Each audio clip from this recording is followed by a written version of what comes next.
Hey guys, this is CyberKnight8610, and this is another Archetype Examiner video. We're going to be talking about the Koaki Meiru archetype today. And if there's an archetype that you want me to talk about in the future, please leave that in the comments, and I will try to get to it as soon as possible. Also, with this video, I'm not going to talk about the whole archetype. That means, every card in this archetype, because the video would be really long if I did that. So, of course, don't leave the comments saying, where's this card? Where's this card? It's because I can't talk about every card. I'm just going to talk about the ones that I believe are the most important and explain this archetype the most. Anyway, the main card for the Koaki Meiru is the Iron Core of Koaki Meiru, which is a really cool card. And let's see, it is a normal spell, and its effect is during your draw phase. If this card is in your graveyard, you can add this card to your hand instead of drawing. And or you can send one Koaki Meiru monster from your hand to the graveyard to add this card from your hand. To your hand, sorry. Anyway, though, this is a really interesting card. This is the key card behind all the Koaki Meiru cards and monsters. It helps keep the monsters on the field, and it also helps activate some of the Koaki Meiru's actual cards, like trap cards and stuff. It's really, though, a good thing, though, that the Koaki Meiru monsters, well, most of them anyway, you can reveal types of. It's usually the same type of whatever they are. So if they're a Beast Warrior, more likely you can reveal a Beast Warrior monster from your hand to also keep it on the field, instead of always having the Iron Core or Koaki Meiru, which is really handy, and that effect alone makes this archetype usable, because if it didn't have that second ability, I don't think you could even use Koaki Meirus, which is really sad. And I've always really liked this archetype, but without that, it would really hurt them. Now let's talk about some other cards. Of course, though, that's the key card, and more likely any Koaki Meiru player is going to run 3. Koaki Meiru, I believe is how it's pronounced. I never know if I pronounce him right or not, but that's just how I pronounce him. He is a level 4, which is pretty awesome. Beast Warrior, 2000 attack, 1500 defense. And his effect is, during each of your end phases, you can destroy this card unless you send one Iron Core Koaki Meiru from your hand to the graveyard, or reveal a Beast Warrior type monster in your hand. Which, like I said, that's its secondary ability that most of them use, which is really handy. Also, it can, once per turn, you can reveal one Iron Core Koaki Meiru in your hand to special summon one level 4 or lower Koaki Meiru monster from your deck, except Koaki Meiru Knight. So it can't summon itself. This card is probably the best Koaki Meiru monster out there. It is the big time staple. You're going to run 3 of this card if you're doing any kind of competitive Koaki Meiru deck. This guy, I believe someone had explained him to me as sort of like being the Koaki Meiru's tour guide in some ways, because it does search out the deck. And it's really amazing. I mean, you gotta use 3 of this card. I've always used 3 of this card in every version of the Koaki Meiru deck I've ever used. And there's a pretty good amount of versions out there, but they always use Knight because it is the best one. And it's just really amazing effect. You can also, with the Xyz now out, you can special summon another Koaki Meiru and then Xyz summon. In my opinion, with the Xyz coming out, that's really strengthened the Koaki Meirus, but we'll talk about more of that later.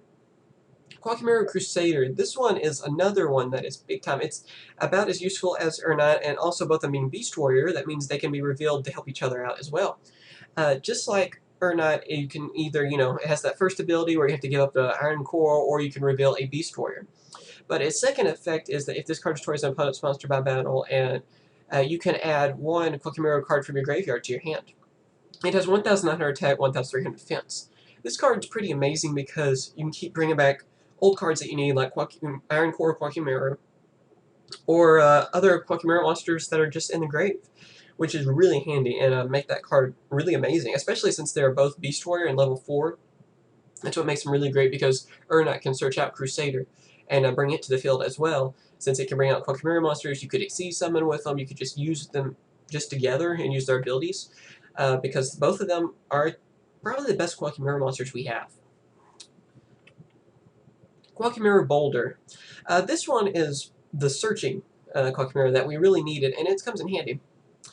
Let's see, this one, it is a level 4, of course. Let's see, 1200 attack, 1000 defense, and when this card is destroyed by battle and sent to the graveyard, you could add one Iron Core Koaki Meiru or one level 4 or lower Koaki Meiru monster from your deck to your hand. This really comes in handy because whenever you need the Iron Core, it searches it. If you need a specific Koaki Meiru to reveal, in your hand for other Koaki Mirrors, or you just need it, that Koaki Mirror monster, this card will help you. I mean, it's big time, really helpful card, and especially being rock types, because most Koaki Mirror monsters, or the strongest version, I guess, of the Koaki Mirror deck right now would be Rock Stun, because they kind of go with more of an anti-meta thing, and this also being rock, it's pretty helpful. Koaki Mirror Guardian. This is one of the, I believe, is the first Koaki Mirror monster actually given to us, in the TCG, because it came out in one of those tins with the Iron Core. This card is pretty amazing. Just like the others, of course, during each of your end phases, you can destroy this card unless you send an Iron Core Koaki Mirror from your hand to the graveyard, or you can reveal a rock type monster in your hand. You contribute this card to negate the activation of an effect monster's effect and destroy that monster. So he's kind of like Doom Caliber Knight or something, he is, of course, level 4, which is also amazing. Rank 4 exceeds, I'm telling you, you can summon them all day with this deck. And also, let's see, 1,900 attack, which is amazing, and 1,200 defense. This is one of the rock type monsters that are really amazing. It also has, I guess you could say, two brothers, which are Sandman and Wall. They have, I believe, the same attack and defense even, except their effects are almost identical as well, except one stops traps and one stops spells. So you can see how they all work together. All being rock type, you can, that's what I meant by a rock stun deck, as they can all work together, and especially with Boulder, searching them, you have 4 monsters that you'll probably use, pretty good amount of in a rock stun deck, and it could be really amazing. I've even considered maybe trying these out in my Gem-Knight deck, because you do need rock types in Gem-Knight. So maybe. Let's talk about the strengths, though, of this archetype. First off, Urna, it is the main card, like we talked about before. It and Boulder can search out anything you need, and it is an amazing card. You can use it to exceed summon, and I mean, what more could you say about this? Like I said, it is, like I heard before, I don't remember the guy's username, but he was telling me it is basically our tour guide for the Koaki Mirrors, and it's just a really amazing card. And the artwork is just really neat. I've always liked the artwork on Koaki Mirrors, and I've always liked the effects of Koaki Mirrors, because they seem like they're a challenge and really fun to use. So yeah. And also, here's one of the ones I was talking about before, Koaki Mirror Wall. This one, it goes with Guardian. It's like I was saying, it's like its brother. Same stats on everything, except he can cancel out spells. In this format, cancel out spells is probably one of the strongest things to do, because you got Heavy Storm and other things like that going on right now, a lot of spells going on.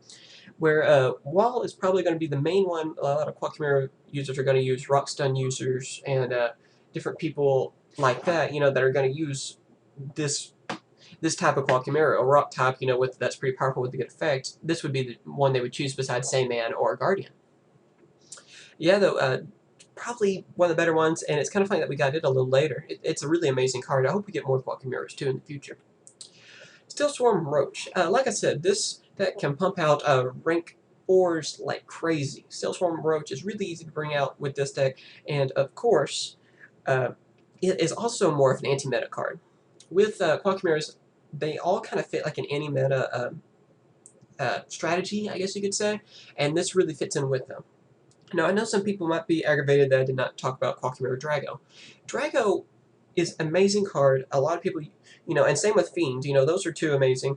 Fiend's kind of come out lately because of all this Chaos stuff, and Gallius, and of course Drago's come back because of all the Light and Darkness again as well. But I didn't feel like talking about those two as much, because Fiend's not really useful with Koaki Mirrors, and it's kind of the same with Drago. Sometimes you see people using them, but more than likely a Koaki Mirror user will not use Drago unless it's in the side deck. They might side deck it. More than likely, though, it's not going to be mained, or it will be splashed into some other deck that uses dragons. Like I said, though, not many people are going to end up using Drago, though, in the main deck for Koaki Mirrors. It's just not really usable with them. But he's still got an amazing effect, nonetheless, and a really cool artwork. Yeah, though, ranks, I mean, the Exceeds, I believe, really made the Koaki Mirrors, made it where they could come back and have a comeback, because there are no synchros, there are no tuners for Koaki Mirrors, and there are no synchros, and this makes it way more usable. Now for the weaknesses. Weaknesses are, of course, your opponent will know your hand. So, of course, Mind Crush will destroy you. I mean, it's just that basic, because with Mind Crush, they can declare one card name, and I'm going to read off its effect. Declare one card name, and if that card is in your opponent's hand, they must discard all copies of it from their hand to the graveyard, otherwise discard one random card. Otherwise, you discard one random card. So, you're going to mainly see this with the Dark World players. there'll probably be a lot of people side decking this card these days, especially with Trap Dust Shoot as well. So this card is really evil to Koaki Meiru users because more likely we're going to show off our hand because it's either to reveal a monster to save another or revealing the Iron Core. So yeah, that can really hurt us if this card is used against us. Card destruction, same basic principle. It's still about the same thing too. You know, the Fabled, Dark Worlds, you know, they are all going to use more of this kind of strategy as well, but you might see this side decked or even just kind of teched into some decks here and there as well, which is really bad for us as well. Macro's Cosmos. The reason I'm not talking about Dimensional Fissure, sorry, not Prison, Dimensional Fissure, is because it's really helpful, but it only, I believe, gets rid of monsters whenever Macro's Cosmos, which is a card that I haven't really seen many people use. Its effect is when this card resolves, you can special summon one Helios Primordial Sun from your hand or deck, which really isn't that important, but it's still pretty neat. While this card is face up on the field, any card sent to the graveyard is banished instead. So that means, you know, Iron Cores, everything gets banished, you know, and without the monsters, Koaki Meiru's hurt, you know, if Dimensional Fissure's out there. But without the Iron Core, we lose our 3 Iron Cores doomed. That's just basically how it is. Those are the key cards. You get rid of them, it's just game over.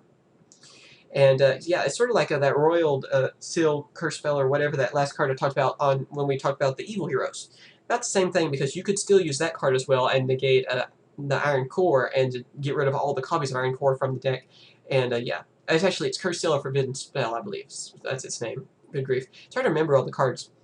Yeah, though, that's just mainly what I want to talk about on the Koaki Meiru deck. Please tell me if you like the Koaki Meirus. Do you plan to use them in the future? Do you think they could ever make a comeback, or will they just be kind of just for fun, anti-meta, splashable in other decks?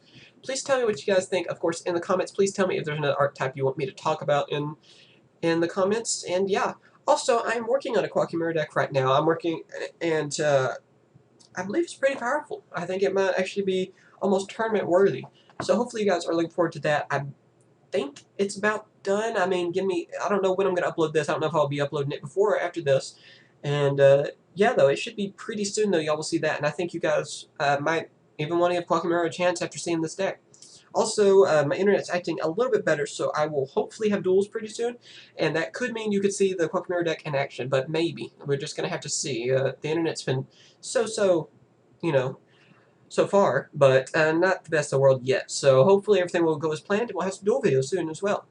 So yeah, anyway, thanks for watching, everyone, and hopefully you enjoyed this Archetype Examiner, and like I said, please tell me if there's an archetype you want me to go over. Alright, thanks for watching. Bye, guys. Hey guys, hopefully you enjoyed my latest video. For more great videos over Yu-Gi-Oh, be sure to subscribe to my channel. Also, be sure to check out the description to see my Facebook account, and also see my website, CyberKnight.com, for the latest Yu-Gi-Oh news. Thanks for watching. Bye guys.